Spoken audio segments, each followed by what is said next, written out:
Hi hello guys, welcome back to Katka trends. First అయితే మన ఛానల్కి వెళ్ళే ముందు లైక్, షేర్ అండ్ సబ్స్క్రైబ్.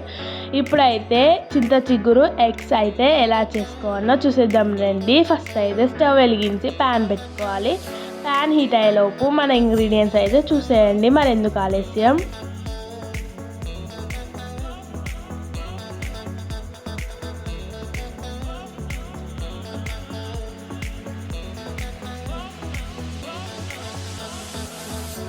ఇప్పుడైతే ప్యాన్ హీట్ అయినాక ఆయిల్ అయితే పోసుకోండి. ఇప్పుడైతే నెక్స్ట్ ఆయిల్ అయితే హీట్ రావాలి.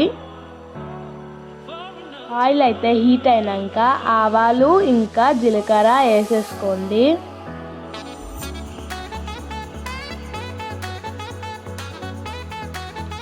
ఆవాలు జీలకర్ర వేసేసుకున్నాక ఉల్లిగడ్డ అయితే వేసేసుకోండి.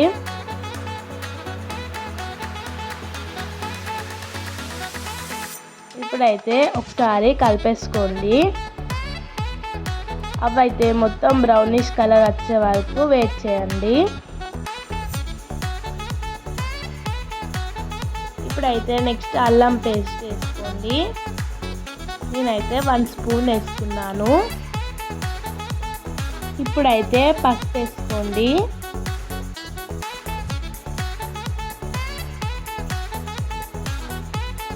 పసుపు వేసుకున్నాక కలిపేసుకోండి. నెక్స్ట్ ఇప్పుడైతే రుచికి సరిపడా ఉప్పు అయితే వేసేసుకోండి.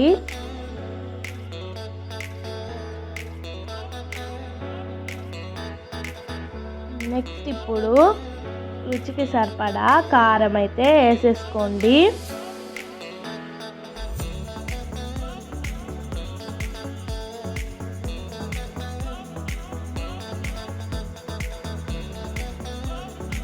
ఇప్పుడైతే బాగా కలిపేసుకున్నాక వాటర్ అయితే పోసేసుకోండి.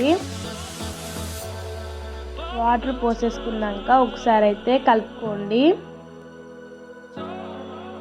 కలుపుకున్నాక మొత్తం అయితే మంచిగా మసలాలి. మసలినాక ఎగ్స్ అయితే దాంట్లో కొట్టి పోసుకోండి.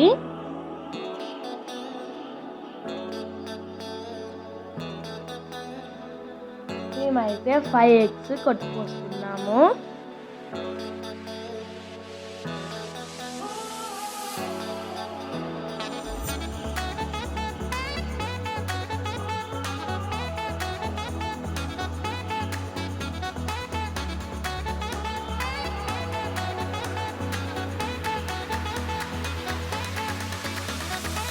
కొట్టి పోసుకున్నాక 5 మినిట్స్ ఉంచుకున్నాక కలపాలి.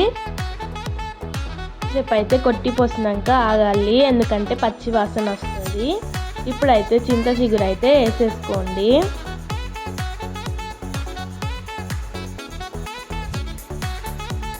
కలిపేసుకోండి చింత చిగురు వేసుకున్నాక. ఇప్పుడైతే మొత్తం చింత చిగురు అయితే కలిపేసుకోండి. నెక్స్ట్ ఇప్పుడు ఘాటు మసాలా ఇంకా గరం మసాలా వేసేసుకోండి. ఇప్పుడైతే కలిపేసుకున్నాక మన యమ్మీ కర్రీ రెడీ. మా ఛానల్ కనుక మీకు నచ్చినట్టయితే లైక్, షేర్ అండ్ సబ్స్క్రైబ్. ఇప్పుడు చింత చిగురు ఎగ్స్ అయితే రెడీ. Bye bye.